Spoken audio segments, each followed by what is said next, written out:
Donc le titre du nouveau chapitre, c'est l'article du symbole sur « Je crois le Saint-Esprit ». Je crois dans le Saint-Esprit. La grâce du Saint-Esprit nous est nécessaire.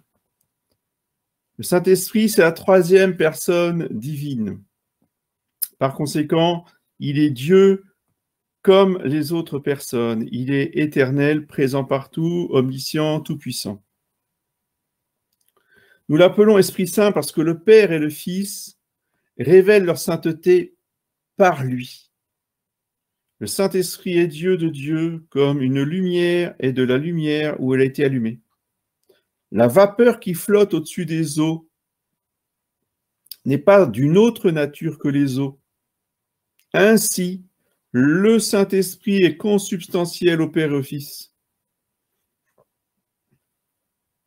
Jésus disait « Je chasse les démons par le doigt de Dieu », c'est-à-dire par le Saint-Esprit. Donc le Saint-Esprit, c'est le doigt de Dieu, Digitus Dei. C'est ce que nous chantons dans le Veni Creator. Le Saint-Esprit est le doigt de Dieu.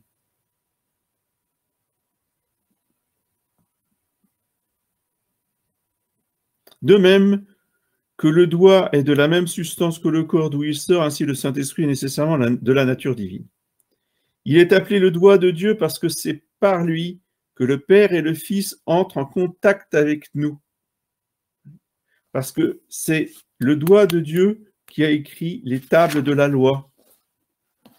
L'éternité, la toute-puissance, l'immensité du Saint-Esprit ont été définies par l'Église contre Macédonius, l'hérétique, au deuxième concile de Constantinople. Donc le Saint-Esprit procède du Père et du Fils, ça on en avait déjà parlé. La mission du Saint-Esprit est de communiquer les grâces méritées par Jésus-Christ dans le sacrifice de la croix. Donc les grâces sont méritées sur la croix et elles sont distribuées par le Saint-Esprit. L'Esprit Saint ne produit donc pas de grâce nouvelle. Il agit seulement pour achever et féconder ce que le Christ Jésus a commencé. Le soleil en se levant n'apporte aucune semence à la terre qu'il éclaire de ses rayons, mais il fait germer et croître les semences existantes.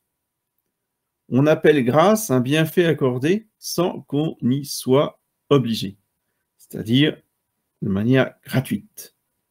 On appelle grâce un bienfait accordé sans qu'on y soit obligé. Quand un souverain accorde la vie à un criminel condamné à mort, on dit qu'il lui fait grâce. Le criminel n'a pas mérité la vie, on lui fait grâce de la vie.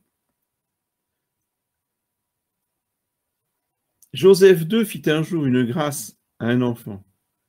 Il le rencontra pleurant dans une rue de Vienne et il lui demanda la raison de ses larmes. L'enfant était allé pour sa mère malade chez un médecin qui refusait de venir si on ne lui payait pas d'avance la visite. L'empereur se rendit chez la mère et lui écrivit comme ordonnance un mandat de 50 ducats sur la cassette impériale. Dieu en agit de même avec nous. Il nous comble de bienfaits sans aucun mérite de notre part, donc par pure miséricorde. Ces bienfaits divins ont pour objet tantôt notre avantage temporel, comme la santé, la fortune, les talents, tantôt le salut éternel, comme la rémission des péchés. C'est des bienfaits de cette dernière espèce qu'il est question ici sous le nom de grâce. C'est des bienfaits surnaturels. Ce sont ces grâces-là que Jésus-Christ a méritées pour nous sur la croix. Le secours du Saint-Esprit nous est absolument indispensable pour notre salut. Par ses seules forces naturelles, l'homme est incapable d'obtenir le ciel. Un enfant, par exemple, se trouve dans un jardin devant un bel arbre et étend ses bras vers les fruits, sans les atteindre. Le père vient, soulève l'enfant, qui alors peut cueillir les fruits. Il en est de même de l'homme. Seul avec ses forces naturelles, il est impuissant à atteindre la félicité éternelle, sans le secours du Saint-Esprit. Notre œil ne peut pas voir ni distinguer des objets trop éloignés, mais il a besoin d'un télescope Notre bras a besoin d'un levier pour soulever des charges très lourdes. De même, les facultés naturelles de notre âme, notre raison et notre volonté ont besoin d'une aide surnaturelle pour arriver à la félicité éternelle. Le Saint-Esprit est pour l'âme ce que le télescope est à l'œil, le levier au bras. Oui. Ça vous montre la pertinence de cette comparaison faite par Sainte Thérèse de l'Enfant Jésus. Et elle parlait justement du fameux levier, qu'elle avait besoin d'un levier pour soulever le monde entier. Oui. Ce levier, c'est l'amour du Seigneur Jésus, et l'amour du Seigneur Jésus, c'est le Saint-Esprit. Aussi, Jésus-Christ dit-il, si quelqu'un ne renaît pas de l'eau et de l'Esprit Saint, il ne peut pas entrer dans le royaume des cieux. Saint Jean chapitre 3. Il n'y a pas de vie sans lumière, il n'y a pas de navigation sans vaisseau. Il est impossible sans l'Esprit Saint, le souffle de Dieu, d'entrer dans le port du salut. Il ne peut rien se passer dans l'Église si le Saint-Esprit ne souffle pas. Le Saint-Esprit, c'est la vie. C'est le souffle de vie. Et justement, quand on meurt, le souffle s'arrête, la respiration s'arrête. Oui. La respiration, c'est le signe de la vie. C'est vrai pour nous, c'est vrai pour l'Église. Oui. Et donc, la vie est dans le mouvement. C'est le fait que nous sommes en mouvement, que nous progressons, que nous allons d'étape en étape. C'est ça qui nous montre, qui nous prouve que le Saint-Esprit est en nous et qu'il agit par nous. Nous sommes mus. Alors c'est Saint Paul qui cette expression. Alors lui, en latin, il met le verbe agere, le verbe agir, au passif. Donc ça fait agitur. Il dit nous sommes agis, nous sommes mus par le Saint-Esprit. Ça c'est fondamental. Donc quand le Saint-Esprit ne donne pas le mouvement, assis, pas bouger. C'est tout. On attend. Mais quand même, il y a des âmes, qu'est-ce que vous faites? Il faut aller ici, il faut aller là. Non. On attend le Saint-Esprit. Quand le Saint-Esprit donnera le mouvement, eh bien, on ira là où voudra le Saint-Esprit. On fera ce que voudra que nous fassions le Saint-Esprit. D'accord? Ça, c'est absolument fondamental. Il y a très, très peu de fidèles catholiques, non-unacum, qui comprennent ça. Oui, et même très peu de prêtres qui comprennent ça. Il faut faire des choses, il faut aller là, il faut aller ici, il faut organiser. Voyez, on planifie, on organise comme si on organisait une entreprise. Ce n'est pas du tout comme ça que ça fonctionne. Dans l'Église, c'est pas bouger tant que le Saint-Esprit n'a pas dit de bouger. Voilà, c'est comme ça. Sans le secours de l'Esprit Saint, continue l'abbé Spirago, nous sommes incapables de faire le moindre acte méritoire. Nous ne pouvons rien sans l'aide de Dieu. Depuis le péché originel, nous ressemblons à un malade qui, sans le secours des autres, est incapable de se lever de son lit. À un petit enfant qui ne peut se soigner, ni se laver, ni s'habiller tout seul, et qui, du regard, implore sa mère, verse des larmes jusqu'à ce qu'elle ait pitié de lui et lui vienne en aide. Oui.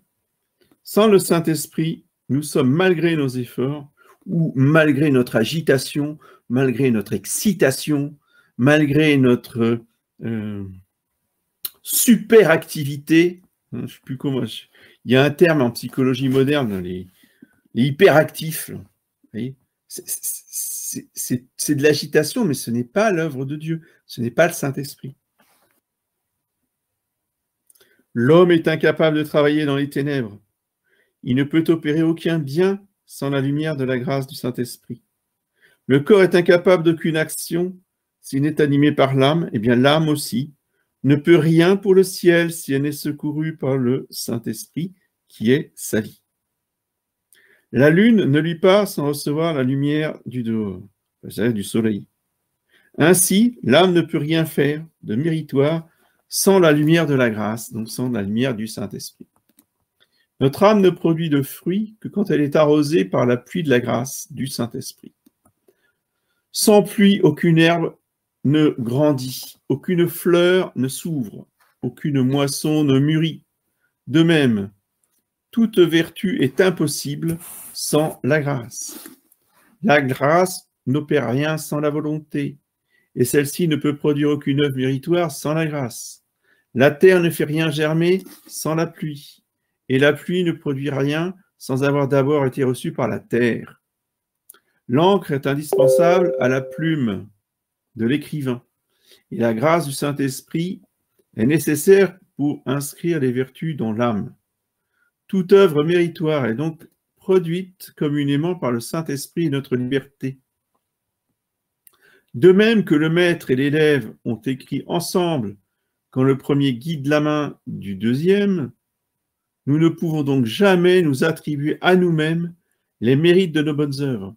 Les mouvements du corps sont l'œuvre de l'âme qui l'anime, et nos bonnes œuvres doivent être attribuées à Dieu qui vivifie notre âme. Nous pouvons tout aussi peu nous attribuer le mérite de nos bonnes œuvres qu'un soldat en particulier peut s'attribuer la victoire à lui, et non pas au général ou à toute la compagnie ou à tout le régiment dont il fait partie. Et c'est une action collective. Eh bien, de même, pour nous, nos œuvres méritoires, nos bonnes œuvres de miséricorde ne sont jamais, jamais, jamais des actions individuelles. Ce sont des actions collectives.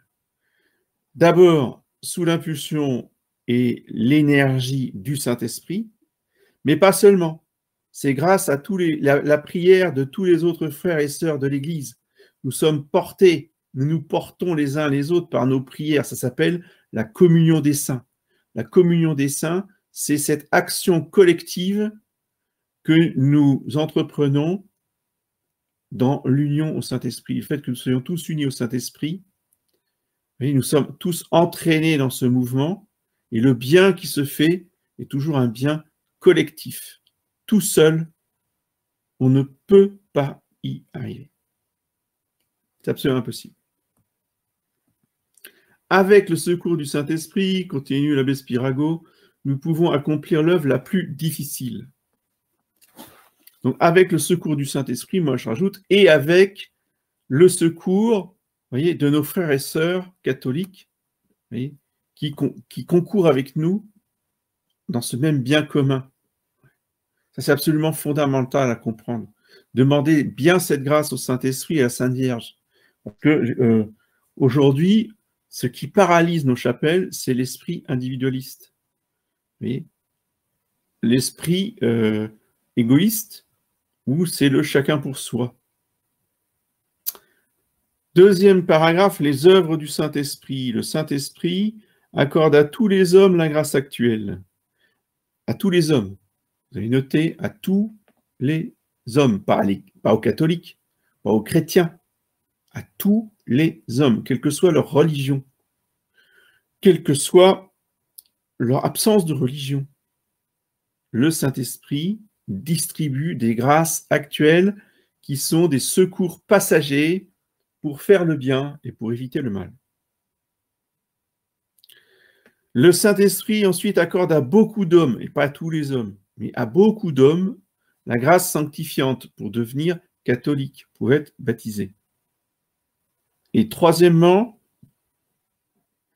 le Saint-Esprit accorde fréquemment ces 7 dons à tous les confirmés. C'est normal, ils ont reçu les dons, donc le Saint-Esprit est généreux pour accorder ces 7 dons aux confirmés. Mais par contre, il accorde rarement des grâces extraordinaires. Et les grâces extraordinaires, ce sont les extases, les bilocations, enfin, toutes les choses merveilleuses, le don des miracles qu'on voit dans la vie des saints. Tout ça, il le donne rarement. Par contre, vous voyez, les dons du Saint-Esprit, il les donne avec générosité et fréquemment à tous ceux qui ont le sacrement de confirmation. Enfin, quatrièmement, le Saint-Esprit conserve et dirige l'Église catholique. Le pape n'est là que pour obéir et transmettre les volontés du Saint-Esprit. Mais ce n'est pas le pape qui dirige l'Église. Voyez, il faut s'enlever de la tête que c'est le pape qui fait tout. Le pape, il fait juste ce que le Saint-Esprit lui demande et ce que Jésus-Christ, le chef invisible de l'Église, la tête du corps mystique, commande pour le corps, et il passe par son vicaire. Mais le vicaire, c'est comme le nom l'indique. Il faut bien comprendre cette expression. Que le cardinal qui va accepter le souverain pontificat, tout de suite va se dire « je suis le serviteur des serviteurs de Dieu ». Ça veut dire quoi? Ça veut dire qu'il est au service de ceux qui servent Dieu. C'est-à-dire c'est le dernier des derniers. Vous voyez? Voilà. Et c'est en cela qu'il peut assumer cette première place au service de tous. Mais celui qui maintient l'Église dans l'unité, dans l'existence, dans la cohérence, c'est le Saint-Esprit. Alors maintenant, le Spirago va passer en détail, vous voyez, toutes ces actions du Saint-Esprit dans les hommes. Alors d'abord, les grâces actuelles. La grâce actuelle. Le Saint-Esprit agit souvent sur nous en cette vie, en éclairant notre intelligence, en fortifiant notre volonté. Cette action passagère du Saint-Esprit s'appelle grâce actuelle ou inspiration divine. Mais c'est la même chose. Grâce actuelle ou inspiration divine, c'est pareil. À la Pentecôte, le Saint-Esprit exerça cette action sur les apôtres. Il éclaira leur intelligence, il fortifia leur volonté. Auparavant, c'était des hommes ignorants, que le Christ lui-même appelait des hommes tardifs à croire. Et à partir de la Pentecôte, ils avaient réponse à tout. Auparavant, ils étaient craintifs et ils se tenaient les portes fermées. Maintenant, ils étaient intrépides, comme des lions. J'aime bien cette image. Comme des lions, vous voyez. Un catholique, c'est pas timide. Un catholique, c'est fort et c'est audacieux comme un lion. Parce que son Dieu incarné, c'est le lion de Juda. Et il a vaincu le lion de Juda. Les langues de feu signifiaient la lumière de l'intelligence, la tempête, la force de la volonté. Le Saint-Esprit agit comme le soleil, qui éclaire et qui échauffe. Lui illumine l'esprit et échauffe la volonté pour le bien. Dès que le soleil se lève, l'éclat des étoiles disparaît et nous ne voyons plus que sa lumière. De même, l'illumination par le Saint-Esprit nous fait mépriser tout ce que nous avions aimé dans les ténèbres du péché, les plaisirs de la table, du jeu, de la danse, etc. Toutes nos pensées se dirigent vers Dieu. La lumière du soleil fait voir aussi la vraie forme des choses, les souillures de notre propre corps ou de nos vêtements, les routes à une grande distance. La lumière du Saint-Esprit nous fait saisir la vraie valeur des choses terrestres, nos péchés, le but véritable de la vie. Oui. Et toujours se rappeler le miracle du soleil de 1917. Oui. Cette lumière du Saint-Esprit qui va éclairer le monde entier après l'éclipse de l'Église, après les ténèbres de l'éclipse de l'Église. Dès que la chaleur du soleil se fait sentir, la glace fond, les plantes commencent à verdir. La chaleur du Saint-Esprit amollit la dureté des cœurs par l'amour de Dieu et du prochain. Il nous fait produire des branches vertes, c'est-à-dire des actes méritoires pour le ciel. Le Saint-Esprit, une lumière procédant du Père des Lumières. La grâce actuelle, une lumière qui éclaire et qui émeut le pécheur. En langage ordinaire, on appelle la grâce actuelle une inspiration divine. Elle est aussi une grâce de secours, parce qu'elle constitue un secours passager pour faire notre salut. Le Saint-Esprit exerce cette action en différentes circonstances. Par exemple, par un sermon, par une bonne lecture, lors d'une maladie, un deuil, telle ou telle image, tel ou tel exemple édifiant, des remontrances des supérieurs ou des amis. Tout un tas de circonstances que le Saint-Esprit utilise pour nous donner de bonnes inspirations. Saint Antoine l'Ermite reçut, donc pas Saint Antoine de Padoue, hein, Saint Antoine l'Ermite, le père du désert, reçut l'influence du Saint-Esprit par un sermon sur le jeune homme riche. Les Juifs de Jérusalem reçurent l'influence du Saint-Esprit par le sermon des apôtres le jour de la Pentecôte. Saint Ignace de Loyola reçut l'influence du Saint-Esprit par la lecture de la Passion et la vie de Jésus de Ludolphe le Chartreux. Saint François d'Assise reçut l'action du Saint-Esprit dans une maladie. Saint François Borgia par l'aspect du cadavre de la reine Isabelle. Saint Norbert par le danger où le mit un coup de foudre. Enfin, un coup de foudre, un coup de foudre dans un orage, hein, bien sûr. Bien, pas de confusion. L'enfant prodigue par sa profonde misère, etc., etc. En toutes ces âmes, une transformation subite se produisit par l'inspiration divine du Saint-Esprit. Toutes pouvaient dire comme saint Cyprien, quand le Saint-Esprit vint dans mon âme, il me changea en un autre homme.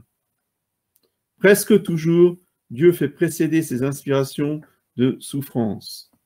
La cire ne reçoit pas l'empreinte du sceau si elle n'est d'abord amollie par le feu et écrasée par la pression. Et l'homme n'est sensible à l'action du Saint-Esprit qu'après avoir été amolli par les souffrances. Le papier est d'abord mis en pâte et glacé avant qu'il puisse servir à l'écriture. L'homme n'écoute l'inspiration du Saint-Esprit qu'après avoir été purifié de ses mauvais désirs. C'est pourquoi le Saint-Esprit, brûle nos mauvaises tendances, brûle ce qu'il y a de désordonné en nous, oui. Donc nous fait souffrir intérieurement pour nous purifier afin de nous donner plus de grâce, plus de lumière, plus de dons. Quelquefois, par miracle, l'action du Saint-Esprit a été sensible et a pu être vue et entendue. Ce fut le cas au baptême de Jésus, où l'on vit la colombe et où l'on entendit la voix du Père. De même à la Pentecôte avec les langues de feu et le vent impétueux. À la conversion de saint Paul, le Saint-Esprit ne nous violente pas, il nous laisse notre complète liberté. Le Saint-Esprit ressemble à un guide que l'on peut suivre ou non, surtout à la colonne de feu et de nuée qui montrait aux Israélites le chemin de la terre promise dans le désert. Le Saint-Esprit est une lumière divine à laquelle on peut fermer les yeux. Suivre l'appel de Dieu ou y rester sourd est l'affaire de la volonté libre. Dieu n'agit pas sur nous comme sur des pierres ou des êtres sans raison ni liberté. Dieu respecte la liberté de l'homme, il ne la détruit pas, même quand l'homme en use pour se perdre. Dieu ne permet pas à l'esprit mauvais de nous enlever la liberté, il ne l'enlève pas lui-même. Mais nous, on voudrait absolument violenter la liberté des autres en leur imposant la nôtre, hein, en leur imposant de faire les choses comme nous, on les veut pour eux, parce que c'est bon pour eux, parce que c'est en faisant ce qu'on leur dit qu'ils vont aller au ciel, bien sûr, évidemment. Non, vous voyez, Dieu n'agit pas comme ça. Alors que lui, il serait légitime pour agir ainsi, puisqu'il est parfait, puisqu'il est notre Dieu, il est notre Créateur. Et il ne le fait pas. Mais nous, qui ne sommes que des créatures et des pécheurs, on se permet d'imposer notre volonté aux autres. On se permet de violenter la liberté des autres. Et ça, c'est ahurissant. Ça, c'est un grand, grand mystère. Mais évidemment, et après, on s'étonne que ça n'a pas de résultat. Et ça a des résultats contraires. Les gens s'éloignent, les gens se révoltent, se rebellent. Les enfants, les amis, les parents, les oncles, les tantes, enfin les cousins, enfin tout le monde. Comme on veut imposer à tout le monde sa volonté, tout le monde part en courant. C'est normal. Si nous voulons gagner les âmes à Jésus-Christ, il faut laisser faire le Saint-Esprit.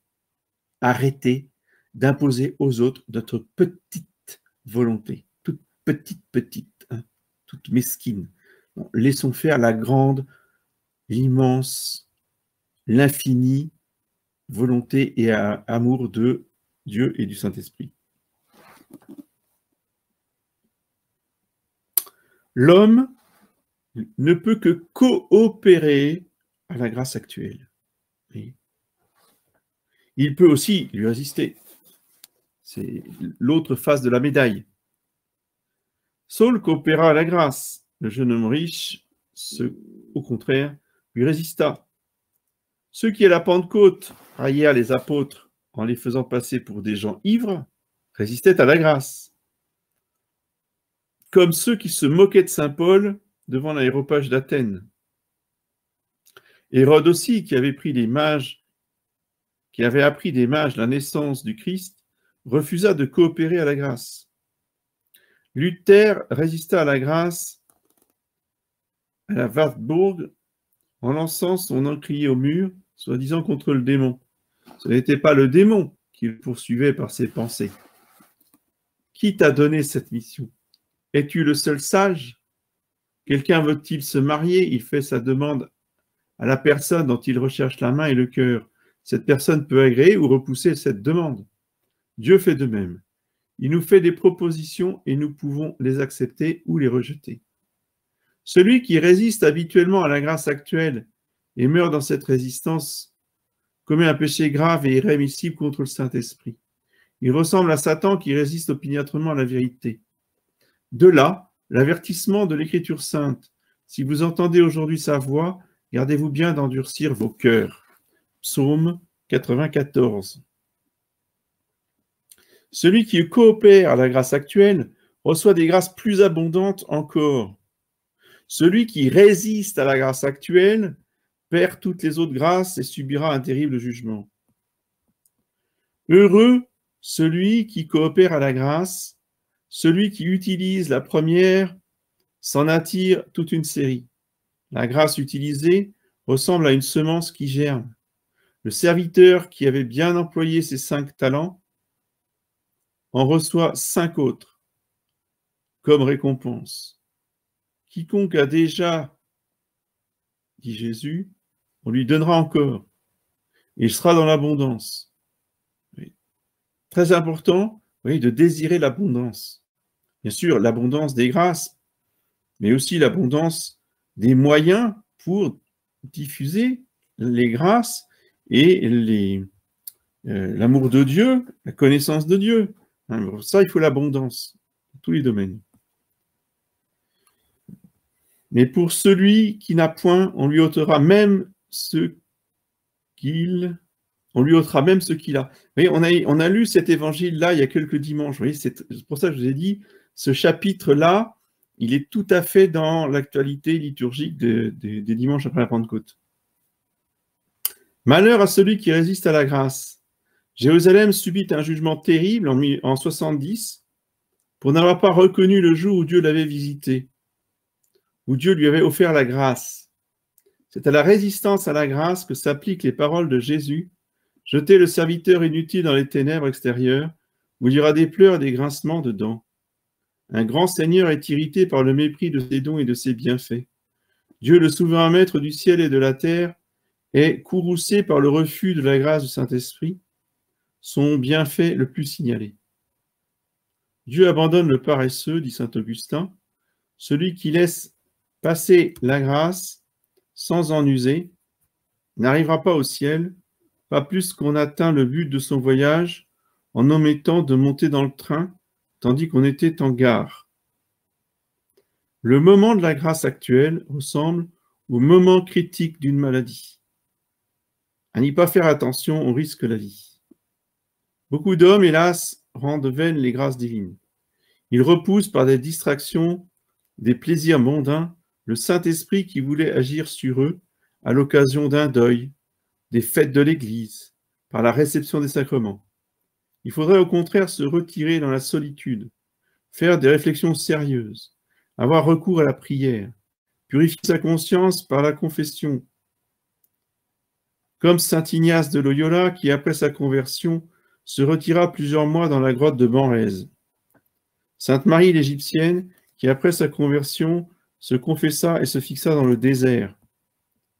Les pilotes mettent à la voile dès qu'ils remarquent que le vent est favorable. De même, nous devons nous laisser conduire dès que nous sentons le souffle du Saint-Esprit.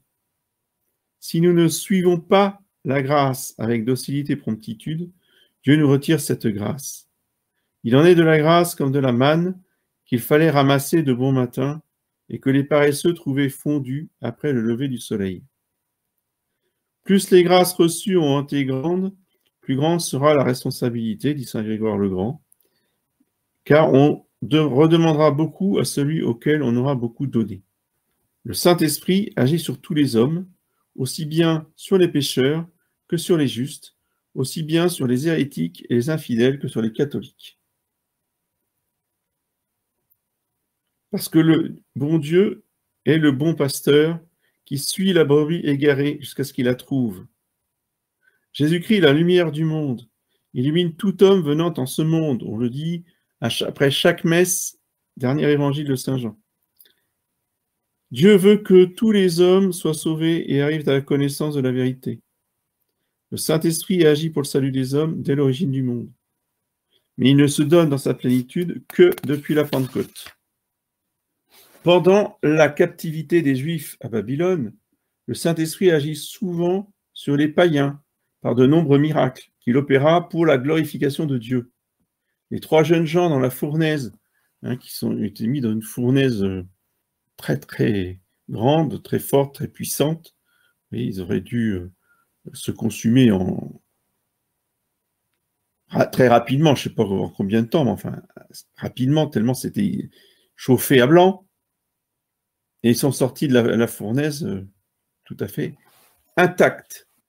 Comme Daniel dans la fosse aux lions, qui aurait dû être dévoré. Les lions n'avaient rien mangé depuis 3 jours. Et quand ils ont lâché les lions, ils sont allés se coucher au pied de Daniel.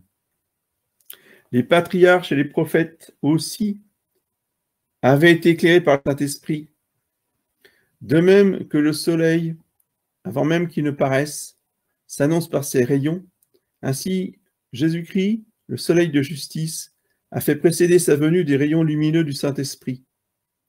De même que nous consentons à des prêts quand nous prévoyons des rentrées d'argent, de même Dieu a donné ses grâces aux hommes dans l'Ancien Testament en vue de la satisfaction future du Sauveur, son divin Fils. Mais le Saint-Esprit ne distribue pas ses grâces également à tous les hommes. Il est plus généreux envers les membres de l'Église catholique, évidemment, et les membres baptisés, confirmés, c'est évident. L'un des serviteurs reçut 5 talents, l'autre 2, le 3e seulement un seul. Les Juifs reçurent plus de grâce que les païens. La Sainte Vierge reçut plus de grâce que tous les autres hommes. Les villes de Corosaïn et de Bethsaïda, plus que Tyr et Sidon. Capharnaüm, plus que Sodome. Il y a des grâces universelles auxquelles on part tous les hommes, sans exception. Il y a d'autres grâces qui sont particulières, c'est-à-dire elles sont accordées seulement à quelques âmes destinées par Dieu à une vocation spéciale. Certaines grâces s'obtiennent par la prière des autres ou par la correspondance à la première grâce. Saint Augustin obtient par l'intercession de sa mère plus de grâces que 1000 autres âmes. Saint Paul reçut de grandes grâces par les prières de Saint Étienne, etc., etc. Le Saint-Esprit n'agit pas sur les âmes d'une façon continue, mais par intervalles. C'est-à-dire, on ne sait pas d'où il vient, on ne sait pas où il va, et il intervient comme ça, au moment où on ne l'attend pas, et après il s'en va, et on ne peut pas le retenir. Les grâces actuelles s'obtiennent facilement par les bonnes œuvres, la prière, le jeûne, l'aumône, l'usage des moyens de sanctification de l'Église, là, surtout la Sainte Messe, évidemment. C'est en priant à la messe, même si on ne communie pas, le fait d'assister à la messe, de prier à la messe, d'offrir les saintes plaies, le précieux sang à la messe, on obtient énormément de grâce. Et c'est pourquoi le roi Saint-Louis assistait tous les matins à 3 messes. La première messe pour se préparer à la communion, la deuxième messe pour communier, la troisième messe en action de grâce pour sa communion. Et ça, c'était un roi qui avait compris, si vous voulez, la puissance de la messe. Enfin, les sacrements, la prédication, les retraites spirituelles, etc. Un moyen très efficace d'obtenir des grâces, c'est l'invocation du Saint-Esprit, car le Père dans les cieux donne le bon esprit à ceux qui le lui demandent. Oui. Donc, cherchez des prières au Saint-Esprit, récitez-les régulièrement, surtout ceux qui vont être confirmés, oui, afin de supplier le Saint-Esprit de nous donner ses grâces et ses dons, ses béatitudes et ses fruits. L'invocation de la très sainte Vierge Marie n'est pas moins efficace, car la Sainte Vierge est pleine de grâce et la dispensatrice de toutes les grâces divines. C'est l'épouse du Saint-Esprit. Donc évidemment, on ne peut pas séparer ce que Dieu a uni, on ne peut pas séparer la très sainte Vierge Marie du Saint-Esprit. Voilà, donc la prochaine fois, eh bien, nous continuerons avec la grâce sanctifiante, hein, et toutes les autres œuvres du Saint-Esprit. Et les 7 dons. Voilà, voilà. Bon, il est 10h moins 5, hein, il est temps. Est-ce qu'il y a des questions, des remarques, des apories? Bonjour Monsieur l'abbé, moi j'ai une question. Vous nous avez dit qu'il ne fallait pas bouger, le Saint-Esprit ne nous disait pas de bouger. Évidemment, la question de savoir quand est-ce que le Saint-Esprit nous dit de bouger. Donc vous dites en fait c'est voilà, c'est en fonction. On peut recevoir des grâces et des bonnes inspirations, et donc il faut les suivre. Oui. Justement, il n'y a que nous qui pouvons savoir quand le Saint-Esprit nous parle.